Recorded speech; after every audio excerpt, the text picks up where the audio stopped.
You cannot go a day without prayer. If you are a child of God and you claim to be a child of God and you go a day without prayer, you are essentially pointing your finger at God and saying, God, I can do this without you. I can survive this day. I can go this day without you. I don't need your intervention. I don't need your assistance. I am self-sufficient. Then trials start to come about. We then start to seek God. It is selfish for us to seek God only in times of trouble. What about you? What would be of you if we only come to you when we need your assistance, when we need your intervention? We need to be close to you each time so that you can be accessible to us whenever we need assistance, whenever we need you. The same applies with God. You need to build your relationship with Him. This is one of the things that results in worry and anxiousness. People worry about a lot of things because they do not have a proper relationship with God. If you are of God, I encourage you to have an intimate relationship with our Father in heaven.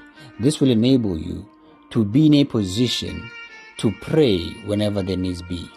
Whether you are in lack or in abundance, whether you are worshiping Him because you have or because you have not, that it won't make any difference.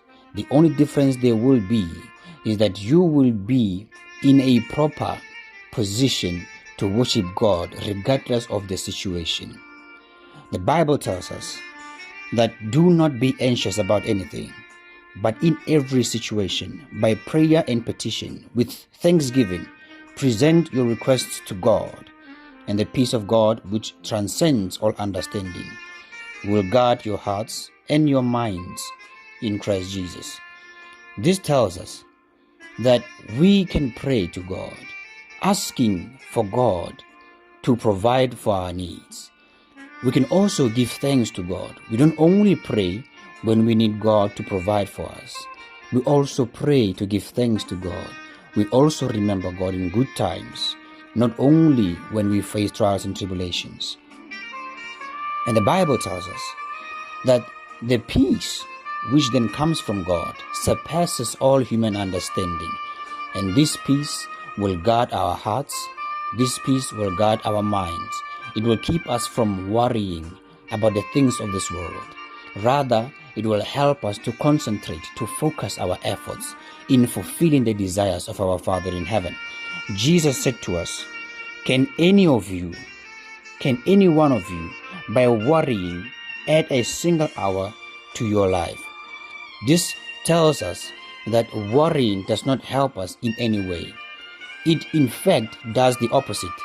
It increases the proportion of the problem that we have. It increases the difficulty of the situations that we encounter. So the solution to worry, the solution to anxiousness is prayer. So you cannot go a day without prayer and claim to be of God. You need to pray consistently.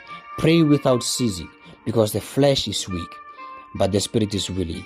The flesh is the one that worries, but the spirit is the one that prays. So if you pray according to the spirit, you will live according to the spirit, and thus not worry about the things of the world, but rather seeking first the kingdom and worrying about what God requires of you.